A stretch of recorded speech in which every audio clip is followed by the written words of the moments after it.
মজার ঘটনা, খেয়াল করে শুনেন। আল্লাহ রাসূল সাল্লাল্লাহু আলাইহি ওয়াসাল্লাম বললেন, সহিহ মুসলিমের বর্ণনা, ইন্না ফিল জাসাদি আযমান লা তাআকুলুহুল আরদু আবাদান ওয়া মিনহু ইউরাক্কাবুল খালকু কুল্লুহু ইয়াউমাল কিয়ামা।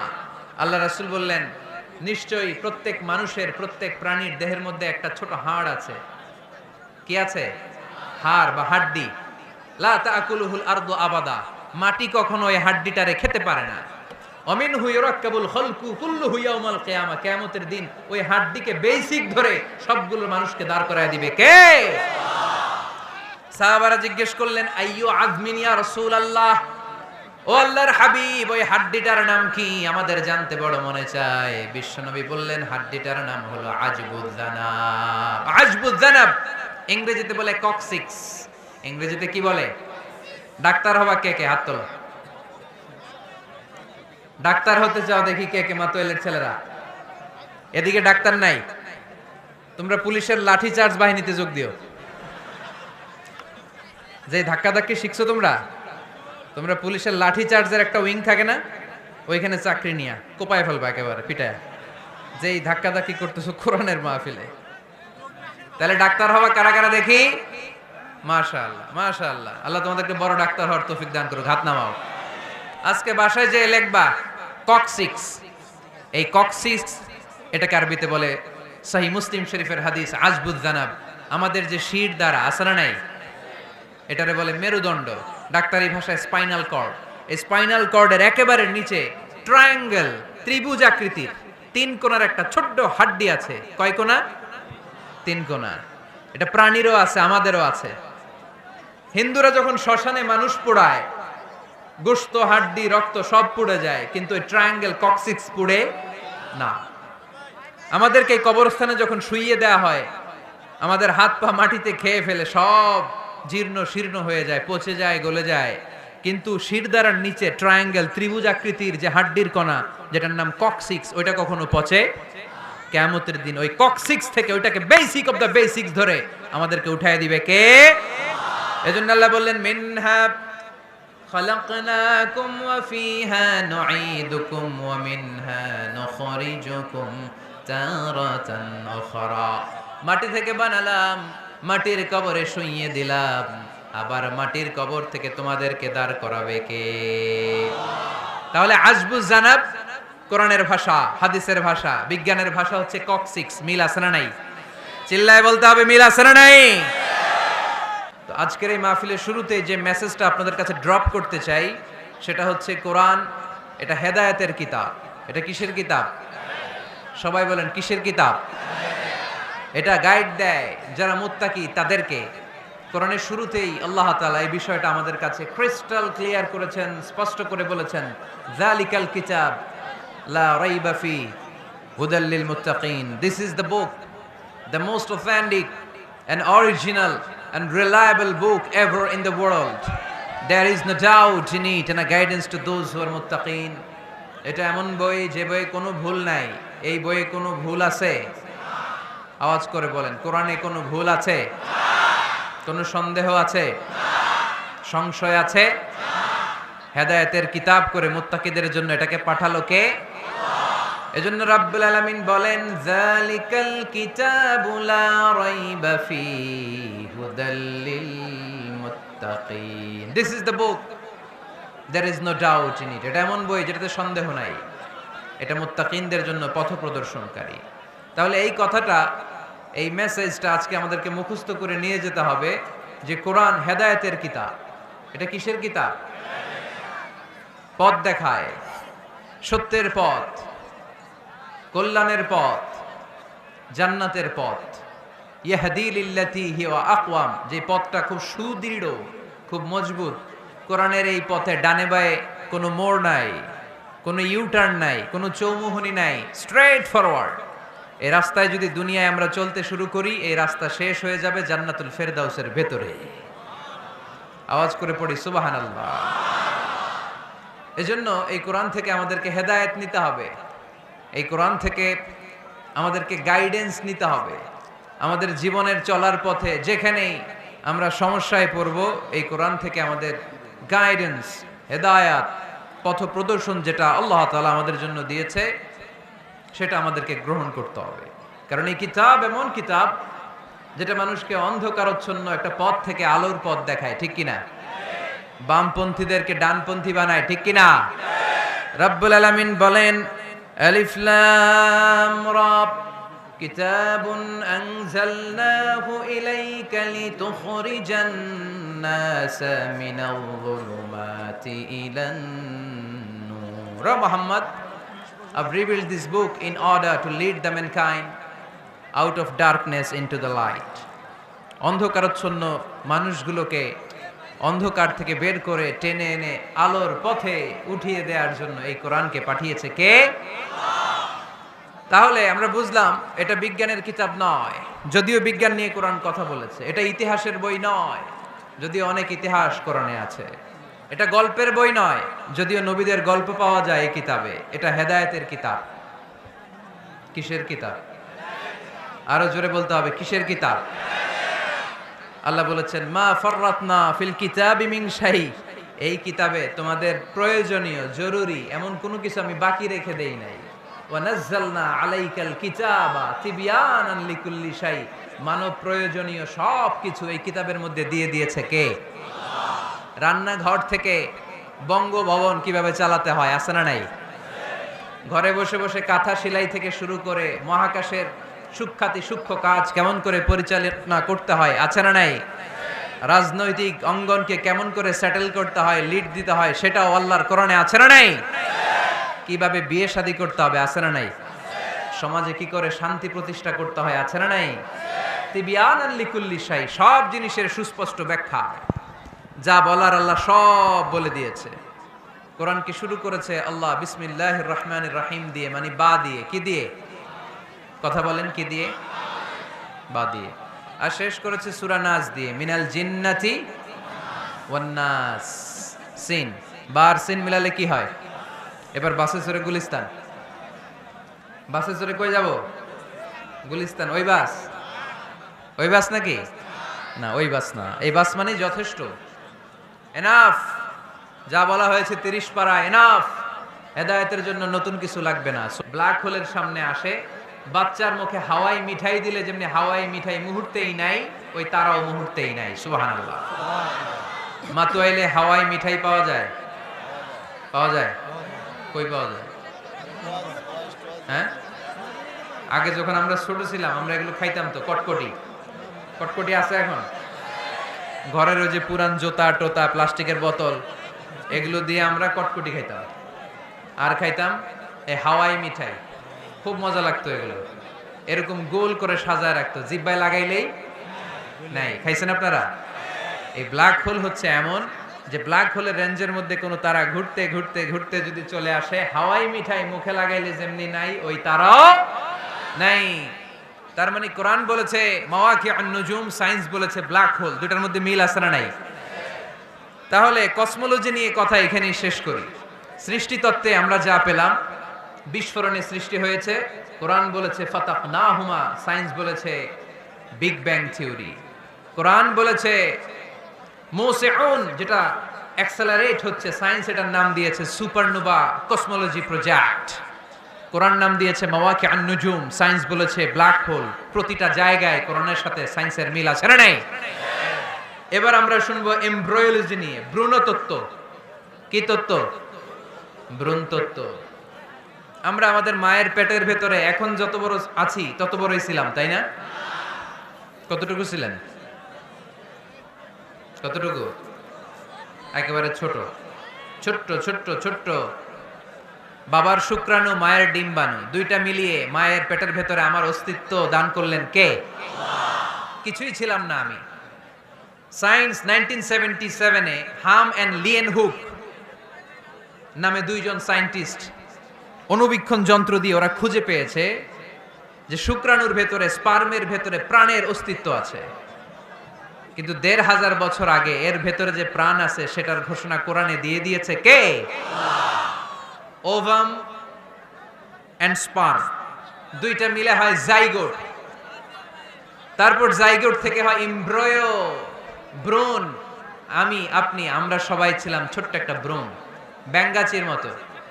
বর্ষাকালে মাতু আইলে খালে বিলে ব্যাঙ্গের পোনা পাওয়া যায় না, দেখতে মাছের বাচ্চার মতো, তাই না?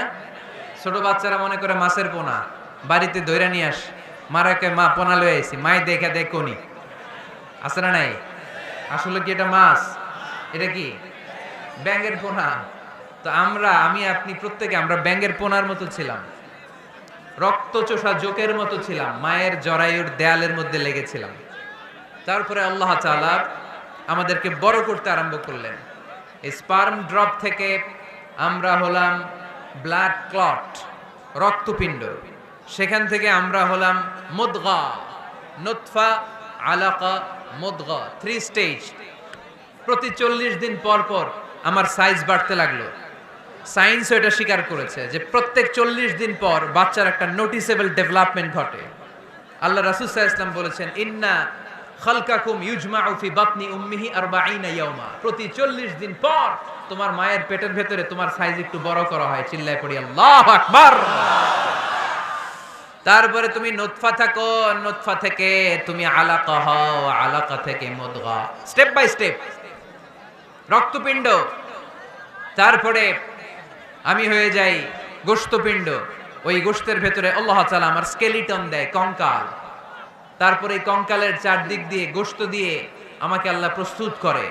সর্বশেষ এই চামড়ার লেভেল দিয়ে মায়ের পেটে আমাকে ডেকোরেটিং করে কে?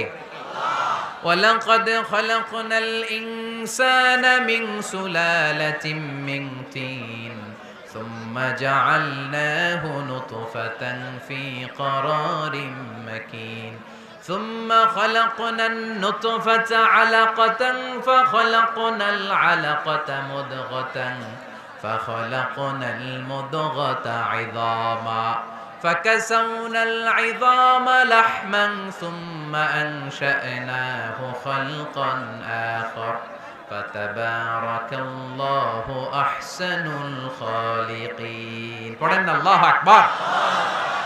আল্লাহ বলেন, ছোট্ট নাপাক বীর্য থেকে তোমারে তৈরি করলাম, তুমি ছিলা পানির ফোঁটা, সেখান থেকে বানালাম জমাটবদ্ধ রক্তপিণ্ড, সেখান থেকে গোশতপিণ্ড, ওই গোশতের ভেতরে তোমার কঙ্কাল আমি জুড়ে দিলাম, কঙ্কালের উপরে গোশত দিয়ে প্যাকেট পড়ালাম, সর্বশেষে চামড়া দিয়ে ডেকোরেশন করে দিলাম।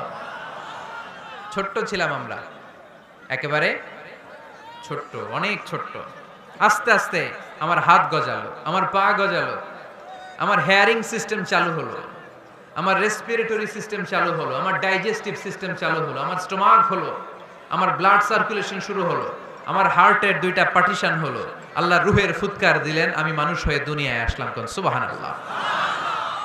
2টা পার্টিশন করে দিলেন।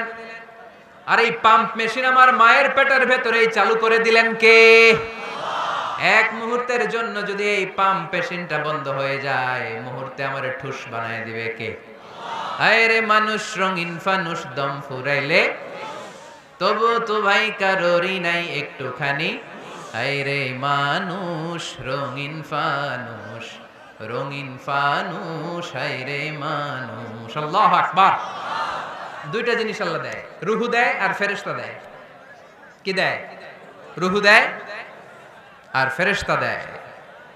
মানুষ যখন মরে যায় 2টাই চলে যায়, রুহুটাও চলে যায়, ফেরেশতাও চলে যায়, ঠিক কিনা? আমাদের কাঁধে ফেরেশতা আছে না নাই?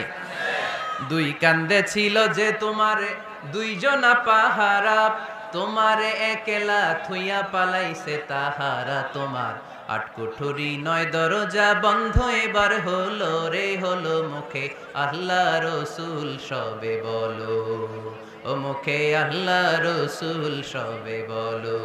দুয়ারে আইসাছে পালকি নায়রে, গাও তো হলো রে তোলো, মুখে আল্লাহ রসুল সবে বলো, ঠিক কি না? রুহুর ফুৎকার যখন মায়ের পেটে দিলেন, হার্টবিট চালু হয়ে গেল, অলিন্দ নিলয়। বাংলায় কি বলে? ইংরেজিতে সিস্টলিক এন্ড ডায়াস্টলিক। ধপ ধপ ধপ করে আমার এই হার্টের পার্টিশন থেকে ধপ ধপ করে আমি যে পৃথিবীতে এসেছি এটা জানান দিল কে? এই প্রক্রিয়ায় আল্লাহ আমারে বানালেন। এই যে এতগুলো মাস মায়ের পেটের ভেতরে ছিলাম, পৃথিবীর কেউ আমারে খাবার দিতে পারছে? চিকিৎসা করতে পারছে? যে কবিরাজ আমারে খাবার দিলেন, অক্সিজেন দিলেন, ওই কবিরাজের নাম কি? আল্লাহ 7 মাস আল্লাহ বললেন ফি যুলুমাতিন সালাস, 3টা প্যাকেটের ভিতরে তুমি ছিলা। কোরআন বলে কয়টা প্যাকেট? জোরে বলেন, সবাই বলেন কয়টা? কোরআনের ভাষ্য মতে 3টা প্যাকেট। মডার্ন সায়েন্সও তাই বলেছে, 3টা প্যাকেট। প্রথম প্যাকেটের নাম প্লাসেন্টা, ইংরেজিতে বলে প্লাসেন্টা। এটা হচ্ছে ফুল, বাচ্চা বেরোয়ার কিছুক্ষণ পরে মায়ের জরায়ের ওখান থেকে একটা ফুল বেরিয়ে আসে, এইটার প্যাকেটে ছিলাম। প্যাকেট বানাইছিল কে?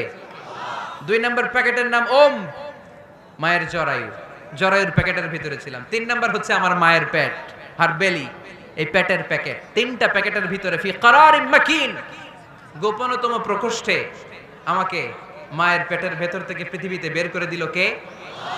কত ক্ষুদ্র ছিলাম, সেখানে আমি বিজয়ী হয়েছি, ঠিক কিনা?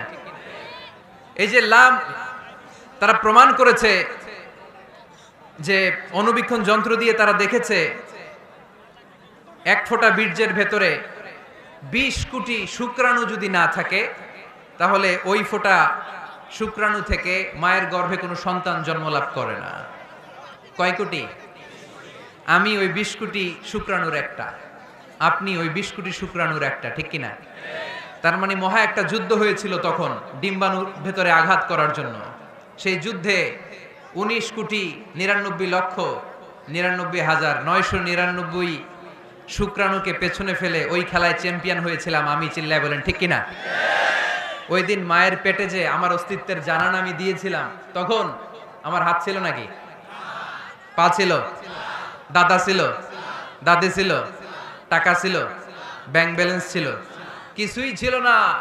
তখন আমি বিজয়ী হয়েছি। তখনও যখন আমি বিজয় লাভ করতে পেরেছি, এই দুনিয়ার বুকে এসেও আমাদের বিজয় কেউ ঠেকায় রাখতে পারবে না, চিল্লায় বলেন ঠিক কিনা? আমরা বিজয় করতে এসেছি, যাই করব আমরা ভালোভাবে করব, এটা ইসলামের শিক্ষা, ঠিক কিনা? কাজ ছোট হোক বড় হোক, ভালো করলে সওয়াব আছে না নাই? যে কোনো কাজ করো না ভাই, যে কোনো কাজ করো, তা যেন হয় সবার চেয়ে সবচেয়ে সুন্দর। যে কোনো কাজ করো না ভাই, যে কোনো কাজ করো, তা যেন হয় সবার চেয়ে সবচেয়ে সুন্দর। হোক না সেটা পড়ালেখা, রঙের ভাষায় ছবি আঁকা, হোক না সেটা সামান্য কাজ কিংবা মহত্তর, তা যেন হয় সবার চেয়ে সবচেয়ে সুন্দর। আলহামদুলিল্লাহ পড়ে।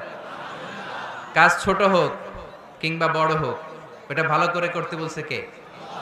ভালো করে করলে ওই কাজে বরকত দিবে কে? কাজে কোনো লজ্জা আছে?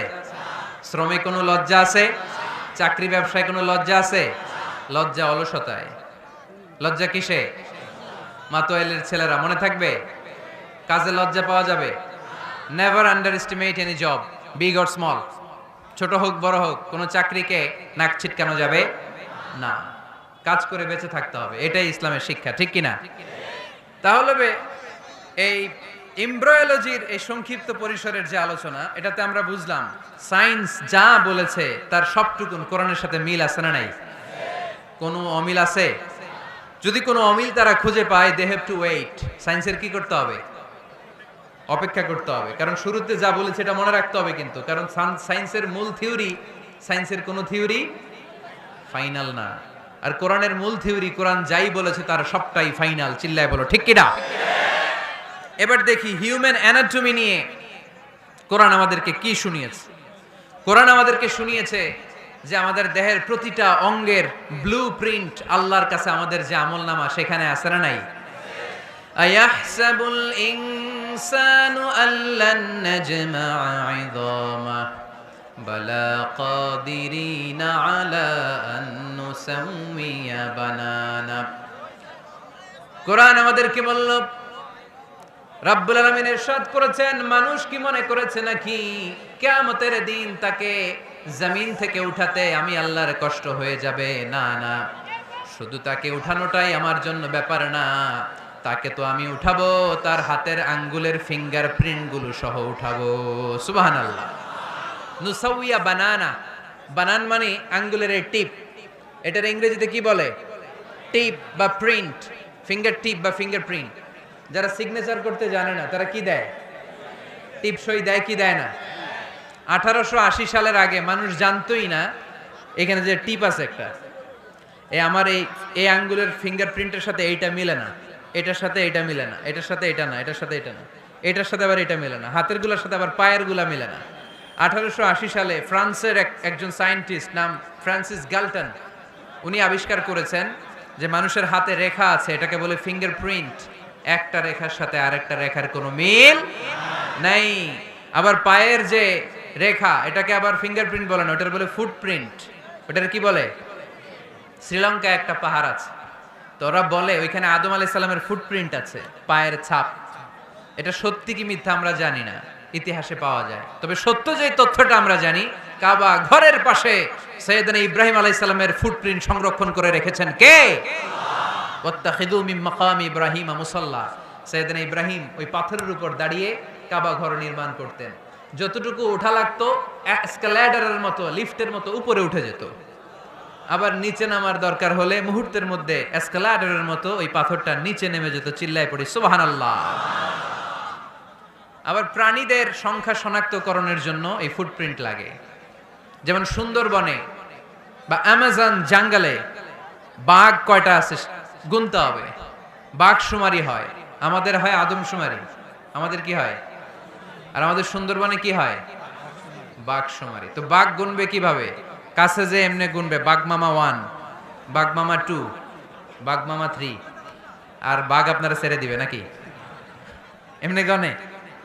ওখানে আসলে বাঘ মামার কাছে যাওয়া যায় না, তাহলে খবর আছে।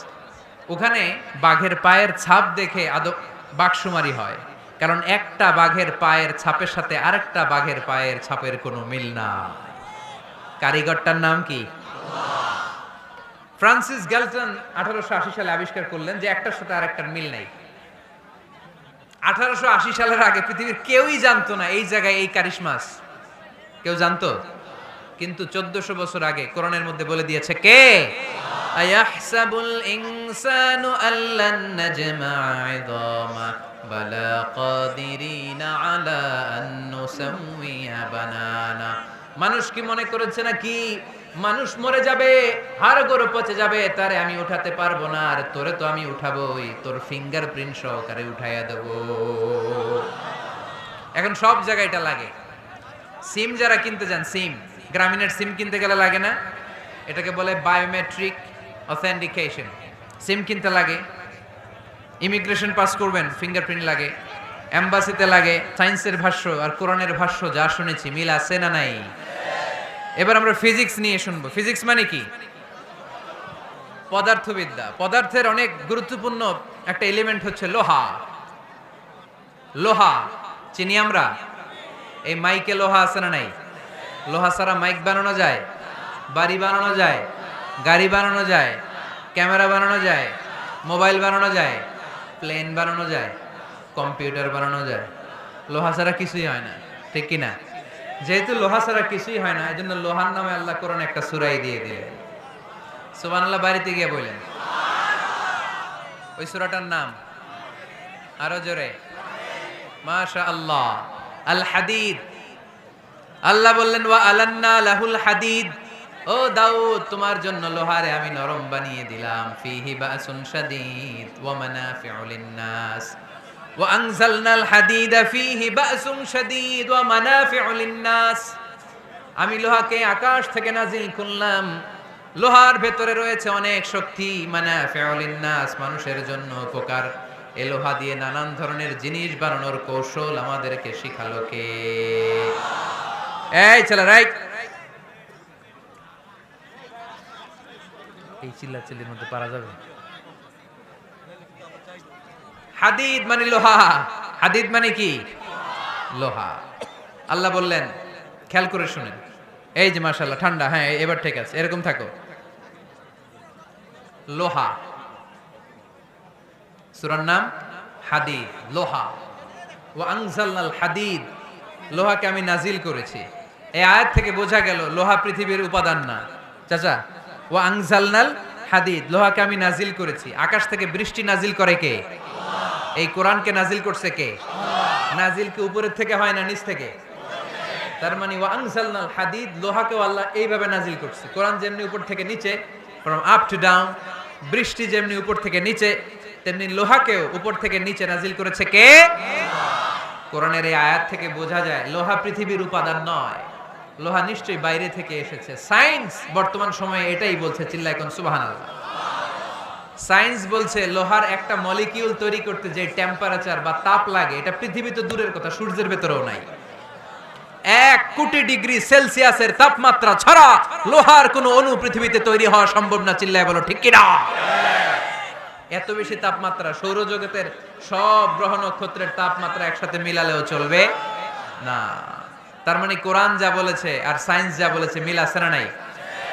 এরপরে কোরআন পাহাড়ের ব্যাপারে বলেছে ওয়াজআলনাল জিবালা আওতাদা, আমি পাহাড়গুলোরে পেরেকের মতো জমিনে ঢুকিয়ে দিয়েছি।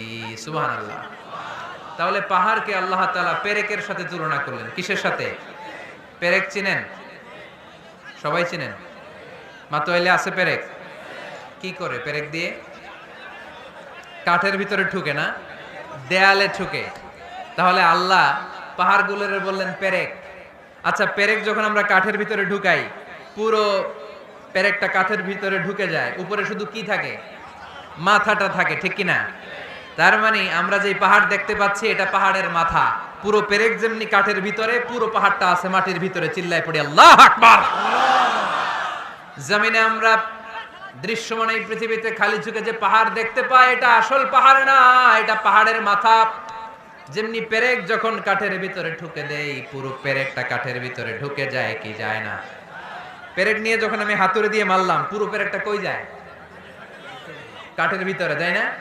তার মানে খালি চোখে যে পাহাড় দেখি, এটা পেরেকের মাথা যেমনি একটু দেখা যায়, এটা পাহাড়ের মাথা। আসল পাহাড় মাটির ভেতরে, উপরে যদ্দূর দেখা যায় তার কমসে কম 10 গুণ পাহাড় মাটির ভিতরে রেখে দিয়েছে কে? আল্লাহ। এজন্য আল্লাহ উপমাটা, মেটাফরিকটা এইভাবে দিলেন, ওয়াজআলনাল জিবালা আওতাদা, এই পাহাড়কে, মাউন্ট এভারেস্টকে, আলাস্কা পর্বতমালাকে, আলপস পর্বতমালাকে, এই গারো পাহাড়কে, এই কেওক্রাডাঙ্গার তাজিংডং বিজয়কে আমি পাহাড়ের মতো জমিনের মধ্যে গেড়ে দিয়েছে। চিল্লায় পড়বো সুবহানাল্লাহ। আবার আল্লাহ বললেন ওয়ামিনাল জিবালি জুদাদুম বিদুন ওয়া হুমরুম মুখতালিফুন আলওয়ানুহা ওয়া গরাবিবু সুদ, পাহাড়ের মধ্যে কোন পাহাড় আমি বানিয়েছি ধবধবে শুভ্র সাদা, কোন পাহাড় আমি বানিয়েছি রক্তিম লাল, কোন পাহাড় আমি বানিয়েছি কুচকুচে কালো। 3 কালারের পাহাড়। কয় কালারের? মৌলিকভাবে ধবধবে শুভ্র সাদা পাহাড়, অথবা রক্তিম লাল পাহাড়, অথবা কুচকুচে কালো পাহাড়। আপনি পৃথিবীর পাহাড়গুলো নিয়ে যদি গবেষণা করেন, বিভিন্ন রঙের পাহাড় আপনি দেখবেন। আমি তো পৃথিবীর অনেক জায়গায় পাহাড় দেখেছি। মিশরে আমি তুর পাহাড়ের চূড়ায় উঠেছি। ওখানে যেখানে মুসা আলাইহিস সালামের কাছে আল্লাহ নূরের তাজাল্লি দিয়ে ফোকাস করেছেন, পাহাড়টার নাম তুর পাহাড়। 2 বার আমি উঠেছি এটার চূড়ায়। উঠতে আমার অনেক কষ্ট হয়েছে। ওখানে উঠে ফজরের সালাত পড়ে আমি খেয়াল করে দেখলাম তুর পাহাড়ের আশেপাশের পাহাড়গুলো কোনোটা খয়েরি, কোনোটা কালো, কোনোটা লাল, কোনোটা ধূসর। আল্লাহু আকবার। এক এক পাহাড়কে এক এক রং দিয়ে তৈরি করলো কে? পৃথিবীতে চায়না নামে একটা দেশ আছে না? চায়না একটা শহর আছে গানজু। কি নাম? আজকে যে গুগল করবা, the গানজু city located in China, চায়নাতে অবস্থিত গানজু শহরে একটা পাহাড় আছে। এই পাহাড়ের নাম রেইনবো মাউন্টেন। কি নাম? মানে রংধনুর পাহাড়। রংধনুর কয় রং? সবাই কন, আরো জোরে। 7 রং না? আমরা ছোটবেলায় মুখস্থ করতাম, বেনিয়া সহকলা, বেনিয়া সহকলা। এই 7 রঙের পাহাড় ওখানে দেখা যায়। এক জায়গায় 7 রঙের পাহাড়। সুবহানাল্লাহ কইতে পারলেন না? মজা করে বানালো কে? সুনানে তিরমিজি আর মুস্তাদরাকে হাকিম, মুসনাদে আহমদ ইবনে হাম্বলের হাদিস। আল্লাহ যখন পৃথিবী বানালেন, এই পৃথিবীটা ঘোরার পাশাপাশি কাঁপাকাঁপি শুরু করে দিল। এই পৃথিবীর কাঁপাকাঁপি বন্ধ করার জন্য রব্বুল আলামিন পৃথিবীর মধ্যে পাহাড় গেড়ে দিলেন। 7টা tectonic plate, 7 tectonic plates creates the mountain range on earth. 7টা টেকটনিক প্লেট আল্লাহ দিলেন। পৃথিবী সৃষ্টি করার পরে পৃথিবী কাঁপে। আল্লাহ পাথর দিয়ে পেরেক মারলেন, পৃথিবী আর কাঁপে না। সুবহানাল্লাহ কোন? ফেরেশতারা দেখে তো অবাক। ফেরেশতারা বলে, আল্লাহ পাহাড়ের এত শক্তি, পাহাড় গেড়ে দিলেন পৃথিবীতে আর পৃথিবী কাঁপে না। হাল মিন খালকিকা আশাদ্দু মিনাল জিবাল, আল্লাহ আপনার সৃষ্টির মধ্যে পাহাড়ের চেয়ে শক্তিশালী কি কিছু আছে? আল্লাহ বললেন নাআম, আছে। আল হাদিদ, লোহা। লোহা পাহাড়ের চেয়ে শক্তিশালী, কারণ লোহা পাহাড়ে মারলে পাহাড় ভেঙে যায়, ঠিক কিনা? ফেরেশতারা আরো অবাক, লোহা এত শক্তিশালী? হাল মিন খালকিকা আশাদ্দু মিনাল হাদিদ। আল্লাহ, তাহলে লোহার চেয়ে শক্তিশালী মনে হয় কিছু নাই, আছে? আল্লাহ বললেন নাআম, আছে। আন্নার, আগুন, কারণ আগুনের মধ্যে লোহা ফেলে দিলে লোহা গলে যায়, ঠিক কিনা? ফেরেশতারা তো আরো অবাক। ফেরেশতারা বলে তাই নাকি? আগুন এত শক্তিশালী? তো হাল মিন খালকিকা আশাদ্দু মিনান নার, আল্লাহ আপনার সৃষ্টিতে আগুনের চেয়ে শক্তিশালী কিছু আছে? আল্লাহ বলে আছে। আলমা, পানি, কারণ আগুনের মধ্যে পানি ঢাললে আগুন পাওয়া যায়। ফেরেশতারা তো এবার আরো অবাক, পানি এত শক্তিশালী, ওই পানি গট গট গট গট করে আমরা খাই, এত শক্তিশালী আল্লাহ। হাল মিন খালকিকা আশাদ্দু মিনাল মা, আপনার সৃষ্টিকুলের মধ্যে পানির চাইতেও শক্তিশালী কি কিছু আছে? আল্লাহ বলে আছে। সেটা আবার কি? আল্লাহ বলে আর রিহ, বাতাস। বাতাস যখন সাগরের পানির মধ্যে উচ্ছ্বাস মারে তখন এটা জলোচ্ছ্বাস হয়ে যায়, ঠিক কিনা? বাতাসের ধাক্কায় পানি জলোচ্ছ্বাস হয়ে এক জায়গা থেকে আরেক জায়গায় যায়। আল্লাহ বললেন পানির চাইতেও শক্তিশালী সৃষ্টি আমার আছে, ওইটার নাম বাতাস। ফেরেশতারা অবাক হয়ে আবার জিজ্ঞেস করে, আল্লাহ আপনার সৃষ্টিকুলের মধ্যে বাতাসের চাইতেও শক্তিশালী কিছু আছে কিনা বলেন। আল্লাহ বললেন আছে। বাতাসের চাইতেও শক্তিশালী হলো আমার আশরাফুল মাখলুকাত মানুষ। ওই মানুষ যে মানুষ গোপনে দান করে। গোপনে আল্লাকা সিররুন ইনদাল্লাহ বাইনাকা আনতা ওয়া বাইনাল্লাহ, আল্লাকা সাদাকাতুন তাখফা লা ইয়ালামুহা ইল্লাল্লাহ, আল্লাকা সিররুন ইনদাল্লাহ বাইনাকা আনতা ওয়া বাইনাল্লাহ, আল্লাকা সাদাকাতুন তাখফা লা ইয়ালামুহা ইল্লাল্লাহ। পড়তে হবে আল্লাহু আকবার। গোপন দান যিনি করে তিনি সবচাইতে শক্তিশালী, ঠিক কিনা? এজন্য মাতুয়াইলের ভাইয়েরা গোপন দান করতে রাজি আছেন নাকি? অমুক ভাই বিশিষ্ট সমাজ সেবক 2 লক্ষ টাকা, বলেন মারহাবা। এইভাবে দান করবেন? মারহাবা করলেও আসি, না কইলেও আসি, ঠিক কিনা? মারহাবা যদি বলে দেন, সমস্যা নাই। মারহাবা না বললেও দিবেন। তাহলে খুশি কে? বেশি খুশি হয় যখন লুকায় লুকায় দেন, নাম না জানায় দেন। ওই দান আল্লাহ এমন ভাবে কবুল করে, ওই দানের কারণে 7 শ্রেণীর ব্যক্তিকে আল্লাহ আরশের নিচে ছায়া দিবে। যেদিন কোনো ছায়া পাওয়া যাবে না, ওই দিন ওই ব্যক্তিকে আল্লাহ টেনে আরশের ছায়ার নিচে বসিয়ে দিবে। তাহলে কোরআন পাহাড়ের কথা যা বলেছে, বিজ্ঞানে ওই কথা আছে না নাই? এরপর কোরআন বলেছে আলাম তারা আন্নাল্লাহ ইউসজি সাহাবান সুম্মা ইউআল্লিফু বাইনাহু সুম্মা ইয়াজআলুহু রুকামান ফাতারাল ওয়াদকা ইয়াখরুজু মিন খিলালিহি। আল্লাহ সাগরের পানিগুলোরে তারায় মেঘ বানায়, আকাশে নেয়, বৃষ্টি নাজিল করে। এটাকে বলে সায়েন্স, এটার নাম দিয়েছে ওয়াটার সাইকেল বা হাইড্রোলজিক্যাল সাইকেল। এটাই আল্লাহ কোরআনে এইভাবে বলেছে আলাম তারা আন্নাল্লাহ ইউসজি সাহাবা। তোমরা কি দেখো না সূর্যের তাপে বাষ্প হয়ে গ্যাস হয়ে পানিগুলো উপরে ওঠে। যারা বিমান দিয়ে ফ্লাই করেন তারা বিমানের জানলার পাশে সিট পেলে দেখেন নাই কিভাবে মেঘমালাগুলো বিমানের সাথে খেলা করে? এগুলো তৈরি করছে কে? তার মানে কোরআন যা বলল বিজ্ঞান তাই বলে। সানশাইন, সূর্যের প্রখর তাপে পানিগুলো বাষ্প হয়ে উপরে যায়, ঘনীভূত হয়, কন্ডেনসেশন, কন্ডেন্সড হয়, ঘনীভূত হয়, মেঘমালা হয়। ওই মেঘ থেকে ঝিরি ঝিরি ঝিরি ঝিরি বৃষ্টি নাজিল করে কে? আমাদের ফসল খেতে গরু যদি খাইতে আসে আমরা তারাই না? আল্লাহ কয় তুই তোর ফসল ক্ষেত বাঁচানোর জন্য গরু তারাস, আমি তো আকাশে মেঘ তারাই। তোর এখান থেকে যে ফসল আসে, এইখানে ফসল উৎপাদনের জন্য পরিশ্রম তুই একা করস নাই, আমারও পরিশ্রম আছে। তুই দুনিয়ার জমিনে ছাগল তাড়িয়ে দিস, মেঘ তাড়িয়ে দিস, আমি আল্লাহর আদেশে আকাশের মেঘগুলো আমি তাড়িয়ে তোর ক্ষেতের উপরে, ফসল ক্ষেতের উপরে নিয়ে বৃষ্টি নাজিল করে আমি সবুজ শ্যামল ফসল ক্ষেত দিয়েছি। তার মানে সায়েন্স যা বলেছে আর বিজ্ঞান যা বলেছে মিল আছে না নাই? আকাশে মেঘমালা দেখলে বিষ্ণু ঈসা ইসলাম ভয় পেয়ে যেতেন, দোয়া পড়তেন আল্লাহুম্মা সাইয়্যিবান নাফিআ, আল্লাহ উপকারী বৃষ্টি দেন। বৃষ্টি দেখলে, মেঘ দেখলে আল্লাহ রাসূল পেরেশান, একবার ঘরের ভিতরে আরেকবার বাইরে, একবার ভিতরে আরেকবার বাইরে। আম্মা জান বলতেন ইয়া রাসূলুল্লাহ আকাশে মেঘ দেখলে আপনি পেরেশান হন কেন? আল্লাহ রাসূল কেঁদে কেঁদে বলতেন, আয়েশা আমি জানি না এই বৃষ্টি আর তুফান থেকে মদিনায় সজীব শ্যামল ঘাস লতা পাতা জন্মাবে, নাকি এর মধ্যে থেকে বজ্রপাত এসে আমাদের পাপের কারণে আল্লাহ মদিনাটারে জ্বালিয়ে দিবে। আমি জানি না। আমরাও যে আকাশে মেঘমালা দেখি, আমরা কি জানি এটা কি রহমতের মেঘ না আযাবের মেঘ? জানি আমরা। তারপরও বৃষ্টি আসলে আমাদের গান আছে না নাই? বৃষ্টি আসলে দেখবেন গান লাগায় দেয়। বৃষ্টি পরে টাপুর টুপুর, ওই কয় পায়ে দিয়ে সোনান্নপুর, সব মুখস্থ। এগুলো করা যাবে না। বৃষ্টি দেখলে দোয়া পড়তে হবে, আল্লাহুম্মা সাইয়্যিবান নাফিআ, আল্লাহুম্মা আসকিনা গাইসান মুগীসান মারিআন মারিআন নাফিআন গায়রা দার আজিলান গায়রা আজিল। আল্লাহ এই মেঘমালা থেকে এমন বৃষ্টি দাও যে বৃষ্টি আমাদের জন্য কল্যাণকর, যে বৃষ্টিতে ঘাস লতা পাতা জন্মায়, যে বৃষ্টিতে আমাদের গবাদি পশুর জন্য রিজিক থাকে। কল্যাণকর বৃষ্টি দাও আল্লাহ, ক্ষতিকর বৃষ্টি দিও না, তাড়াতাড়ি দাও, দেরি করো না। চিল্লায় পড়ে না আমিন? কি আবার ঠেলাঠেলি?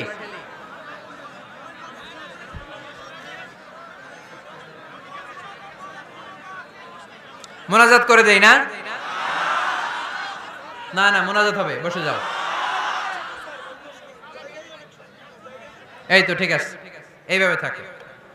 তাহলে কানগুলো খরগোশের কানের মতো খাড়া করে শোনেন। আল্লাহর হাবিব বললেন, মুস্তাদরাকে হাকিমের হাদিস, সিনতান লা তুরাদ্দান, দুই দোয়া আল্লাহ কখনো ফিরিয়ে দেন না। কয় দোয়া? এক হচ্ছে ইনদান নিদা, আজানের পরে যে দোয়াটা করা হয়, আজান আর একামতের মাঝখানে দোয়া, আজানের সময় দোয়া, এই দোয়া আল্লাহ ফিরিয়ে দেয়, একটা গেল। দুই নাম্বার হচ্ছে তাহতাল মাতর, বৃষ্টির নিচে দাঁড়িয়ে দোয়া করলে ওই দোয়া কবুল করে কে? আর আমরা বৃষ্টির নিচে দাঁড়িয়ে আঁকা বাঁকা মেঠো পথে কোন রূপসী হেঁটে যায়, আছে না নাই? বৃষ্টি আসলে আমরা ভাবুক হয়ে যাই, দরজা জানলা বন্ধ করে দিয়ে অনেকে গান বাজনা ছেড়ে দেয়, হিন্দি গান লাগায় দেয়। এই 16 ডিসেম্বরেও দেখলাম কিছু কপাল পোড়া বাংলা দেশাত্মবোধক গানের পরে হিন্দি গান লাগাই দিচ্ছে। কত বড় ডাকাই, কোথায় কি করতে হবে ওইটাও জানে না। তো এই জন্য বৃষ্টি নাজিল হলে আমরা যেন আল্লাহর কাছে দোয়া করি। বৃষ্টির সময় দোয়া করলে ওই দোয়াটা কবুল করে কে? তাহলে ফিজিক্সের এই পোরশনে আমরা লোহা নিয়ে কথা বললাম, বায়োলজিক্যাল অ্যাসপেক্ট অফ মাউন্টেইনস, পাহাড় নিয়ে কথা বললাম পানি নিয়ে। এবার আমরা জুলজি নিয়ে কিছু কথা বলে মুনাজাতের দিকে যাব ইনশাআল্লাহ। প্রাণীবিদ্যা, জুলজি মানে কি? প্রাণীর কথা তো আর কোরআনে নাই। প্রাণীর নামে আল্লাহ কোরআনে একটা সূরাই দিয়ে দিয়েছে, সূরাতুল আনআম। আবার 5টা প্রাণীর নামে আলাদা আলাদা সূরা আছে না নাই? সূরাতুল বাকারা, বাকারা মানে সূরাতুল ফিল, ফিল মানে সূরাতুন নামাল, নামাল মানে পিঁপড়া। সূরাতুন নাহাল, নাহাল মানে মৌমাছি। সূরাতুল আনকাবুত, আনকাবুত মানে মাকড়সা। 5টা প্রাণীর নামে কোরআনে সূরা দিছে কে? আবার আল্লাহ বললেন, ওয়া ইন্না লাকুম ফিল আনআমি লা'iবরাতান নুসকিকুম মিম্মা ফি বুতুনিহি মিন বাইনি ফারথিন ওয়া দামিন লাবানান খালিসান সাইগান লিশ-শারিবিন।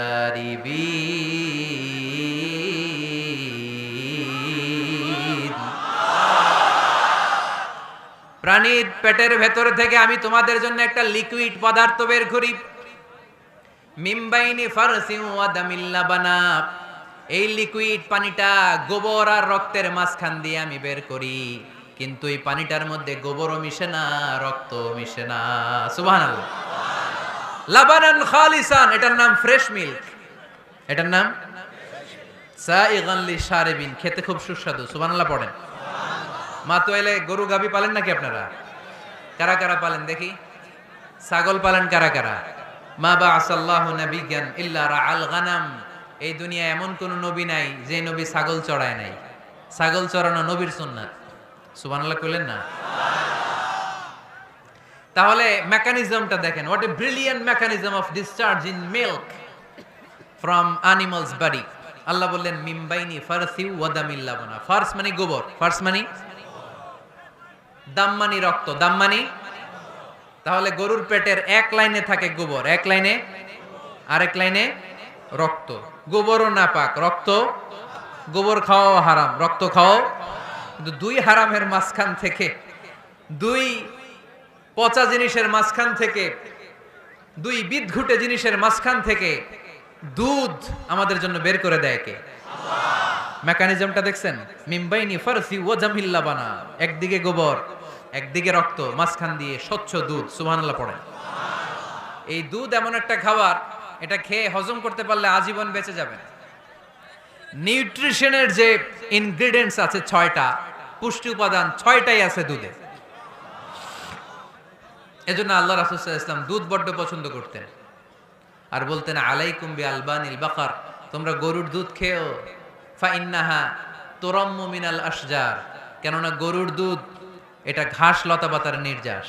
গরু কি খায়? ফাস্ট ফুড খায় না? গরু বার্গার খায় না? ফ্রেঞ্চ ফ্রাইজ খায় না? টিক্কা খায় না?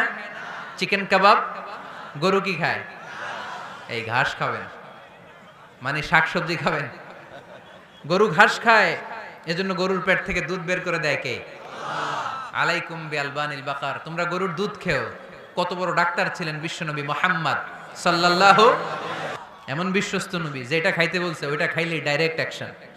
কালিজিরা খেতে বলতেন, মধু খেতে বলতেন, লাউ খেতেন। লাউ খেলে পেট যত ঠান্ডা থাকে, পৃথিবীর কোনো খাবার এত ঠান্ডা হয় না পেট, ঠিক কি না? এজন্য বিশ্বনবী বলছেন আলাইকুম বি আলবানিল বাকার, গরুর দুধ খাবা। ফা ইন্নাহা তুরাম্মু মিনাল আশজার, কেননা ঘাস পাতা খেয়ে গরুর ভেতরে আল্লাহ ঘাস পাতার মাধ্যমে দুধ বানায়। আবার বিশ্বনবী বললেন মেরাজের রাতে জিব্রাইল 3টা মগ এনে আমার হাতে দিয়েছিল। এক মগের মধ্যে ছিল পানি, আরেক মগের মধ্যে ছিল মদ, আরেকটা মগের মধ্যে ছিল দুধ। 3টা দিয়ে আমার টেস্টিং শুরু করে দিছে, টেস্টিং করতেছে। বিশ্বনবী ধরেন তো কোনটা ধরবেন? বিশ্বনবী দুধেরটা ধরলেন। কোন? সুবহানাল্লাহ।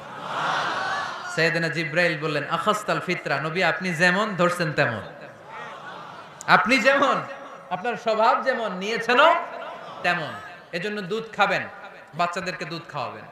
অনেক মায়েরা বাচ্চাদেরকে বুকের দুধ খাওয়াতে চায় না, ডানু খাওয়ায়, ল্যাকটোজেন খাওয়ায়, সিরালাক খাওয়ায় না। আমার মায়েরা, আমার সম্মানিত বোনেরা, বাচ্চাদেরকে দুধ খাওয়াবেন। ওয়াল ওয়ালিদাতু ইরদি'না আওলাদাহুন্না হাওলাইন, 2 বছর খাওয়াবেন, কামিলাইন, পরিপূর্ণ। লিমান আরাদা আন ইউতিম্মার রাদাআ, কারণ মায়ের বুকের দুধের প্রথম দিক থেকে যে দুধটা বের হয় এটাকে বলে শাল দুধ। এই শাল দুধের মধ্যে অনেক ন্যাচারাল ভ্যাকসিন আছে। ডাক্তাররা বলেছে বাচ্চাদের ব্রেইন, হাড্ডি শক্ত হওয়া, মেমোরি শার্প হওয়া, উদ্যম আর উজ্জীবিত হওয়ার জন্য, সজীব আচরণের হওয়ার জন্য মায়ের বুকের দুধটা খুবই জরুরি। এটা অবশ্যই খাওয়াবেন। আর এই মায়ের বুকের দুধের ভেতরে আল্লাহ বাচ্চার জন্য প্রথম টিকাটা ফ্রি দিয়ে দিছে। বাচ্চার জন্য কিছু টিকা দেয়া লাগে না, যক্ষা এটা সেটা, প্রথম টিকাটা ফ্রি।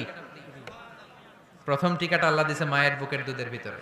এজন্য নিজেরাও দুধ খাবো, বাচ্চাদেরকেও মায়ের বুকের দুধ খাওয়াইতে হবে, ঠিক কি না? গরুর দুধের ভিতরে অনেক পুষ্টি আছে, হজম করতে পারলে অনেক পুষ্টি। আমরা যেন বেশি বেশি দুধ পান করি, আল্লাহ তুমি তৌফিক দান করো। তাহলে দুধের এই কথা কোরআনে যা আছে, সায়েন্স তাই বলছে। কোরআন বলছে ১,৫০০ বছর আগে, সায়েন্স এখন খালি ঘোষণা দিতেছে বাচ্চাদের দুধ খাওয়ান, গরুর দুধ খান, এটাতে উপকার আছে। তার মানে এই প্রাণীকুলের ব্যাপারে প্রাণীবিদ্যার যে তথ্য, কোরআন আর বিজ্ঞান মিল আছে না নাই? এরপরে কোরআন বলেছে মধু খাও। وَأَوْحَى رَبُّكَ إِلَى النَّحْلِ أَنِ اتَّخِذِي مِنَ الْجِبَالِ بُيُوتًا وَمِنَ الشَّجَرِ وَمِمَّا يَعْرِشُونَ ثُمَّ كُلِي مِنْ كُلِّ الثَّمَرَاتِ فَاسْلُكِي سُبُلَ رَبِّكِ ذُلُلًا يَخْرُجُ مِنْ بُطُونِهَا شَرَابٌ مُخْتَلِفٌ أَلْوَانُهُ فِيهِ شِفَاءٌ لِلنَّاسِ إِنَّ فِي ذَلِكَ لَآيَةً لِقَوْمٍ يَتَفَكَّرُونَ